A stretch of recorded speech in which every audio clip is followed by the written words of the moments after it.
Well, it finally happened. After years of royal drama, family fights, and Netflix shows, King Charles has done something nobody thought he would. He took away every single royal title from Prince Harry and Meghan Markle.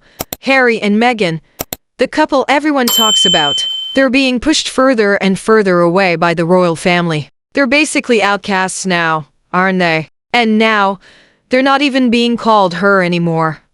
Finally, Prince Harry has had her title taken away from the royal family website. Buckingham Palace removed his title online 3 years after everyone agreed he would lose it when he left royal duties. Seriously, that's what needs to happen, Meghan. I'm telling you, this woman needs to be stopped. And now with this whole Prince Andrew situation too. No more her, no more Duke and Duchess of Sussex. Just Harry and Meghan, regular people. Done. It's the kind of bold move people said Charles was too weak to ever make. But this time, the king didn't back down. Buckingham Palace quietly changed the official royal website, deleting every mention of his and her royal highness. No big announcement, no heads up, just a quiet online execution. Inside the palace, rumors say this wasn't just a fix, it was sending a message. The royal family was reminding the world who's really in charge. For 3 years, Harry and Meghan bounced between two lives,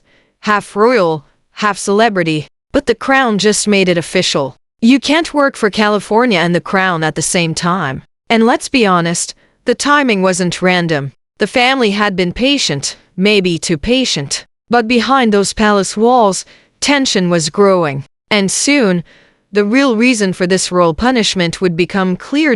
So what finally made Charles pull the plug? Supposedly, the breaking point came when Meghan used her Duchess title in new business paperwork, even after promising the late Queen Elizabeth she'd never mix being royal with making money. And guys, that was all it took. To the palace, it felt like betrayal. To William, it was embarrassing. One insider said he was furious, saying Meghan had turned the crown into a business brand. But this wasn't just about hurt feelings. It was about power. Because word from Westminster was that Parliament had started talking about a royal titles reform bill, a law that could take away privileges from non-working royals completely. That meant Charles wasn't just deciding as a dad, he was deciding as a king. If he didn't act first, Parliament would. And the last thing he wanted was politicians arguing about royal embarrassment on the evening news. So he acted fast, quietly, and completely. Some say the king didn't make this harsh decision out of anger. He did it to survive. The royal family couldn't afford another scandal. Not with Andrew still causing problems in the background and the world already questioning if they even matter anymore. For Charles, this was like chess, not checkers. And guess who was moving the pieces behind him? That's right, Prince William. Because while Charles might have signed the papers, make no mistake, this was William's plan. For months, the future king had been quietly pushing his father to take control. He was tired of watching the royal family become a reality TV show. Every podcast dig, every Netflix confession, every headline had slowly damaged royal respect. William reportedly told his father during one intense conversation, "You can't be king and be scared of upsetting people who already left the family." And that was it. The heir to the throne had spoken. People close to the palace say William saw Harry and Meghan as a problem, not a loss. To him, protecting the crown meant cutting off anyone who used royal status while making fun of the institution that gave it to them. He wasn't being mean. He was cold and calculated. This was William's first public show of power, and behind closed doors, it shocked the royal staff. The message was crystal clear. The time of royal special treatment is over. And as things calmed down, Buckingham Palace finally started to look organized again. The king had drawn the line. The heir had made it sharper. And in Montecito, Harry and Meghan were about to learn what happens when the crown fights back.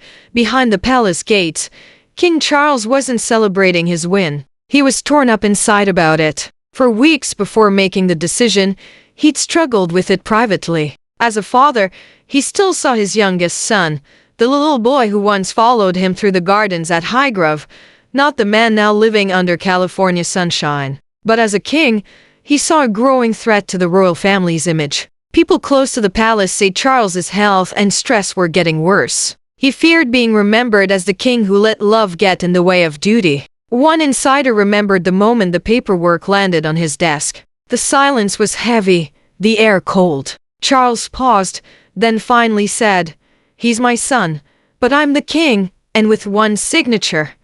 He made the hardest decision of his time as king. But it wasn't just about punishment. It was about bringing back balance. For years, the royal family had been seen as weak, always reacting, constantly dealing with Harry and Meghan's PR disasters. This was Charles's way of taking back control, of reminding everyone that the crown doesn't get emotional. Still, people closest to him say he hasn't been the same since. Because this wasn't just politics, it was personal. Meanwhile, across the ocean in sunny Montecito, Meghan Markle was reportedly furious. Sources said that when she first heard the news, she thought it was a mistake until the official royal website confirmed it. The titles were gone. She was no longer a duchess. She supposedly called the palace decision a personal attack, hinting that it had racist reasons behind it, warning that it would blow up worldwide. But the backlash she expected never happened. Not from us media,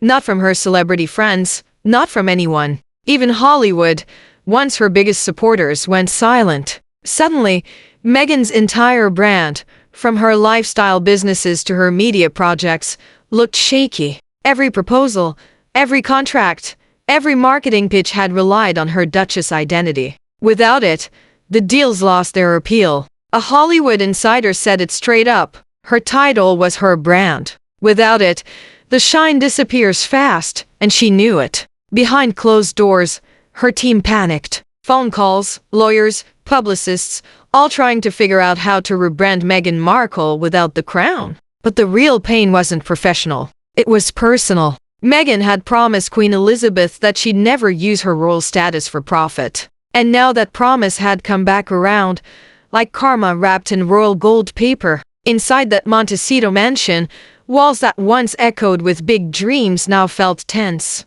And while Meghan was angry, Harry was devastated. If Meghan's reaction was anger, Harry's was heartbreak. Sources say he took the news harder than anyone expected. For him, those titles weren't about money or fame. They were about who he was. They were the last connection to the only world he'd ever known. The moment he learned about his father's decision, Harry reportedly made a private call to Charles. He wasn't mad.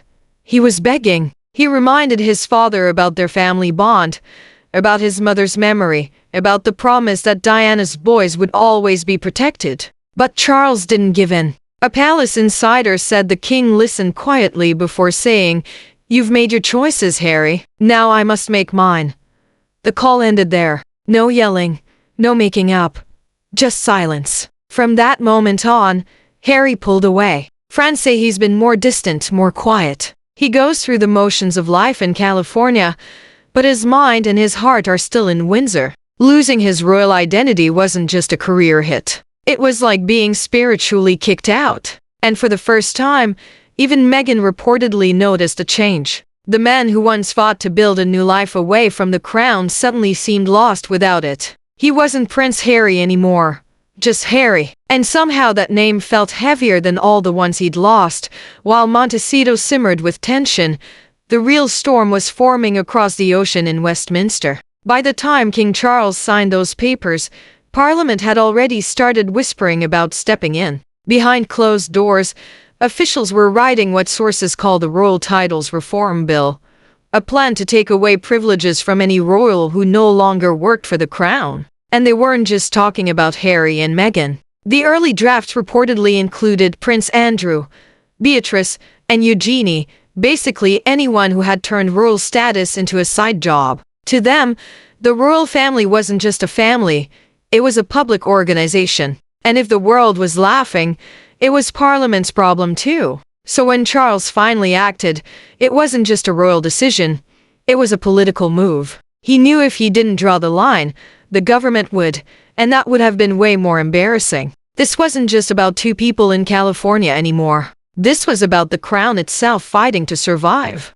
Once the ink was dry, the consequences spread like wildfire. By taking away Harry and Meghan's titles, Charles didn't just clean up one mess. He wiped the slate clean for the entire royal family. It also shut up critics who accused him of having double standards after being too easy on Prince Andrew.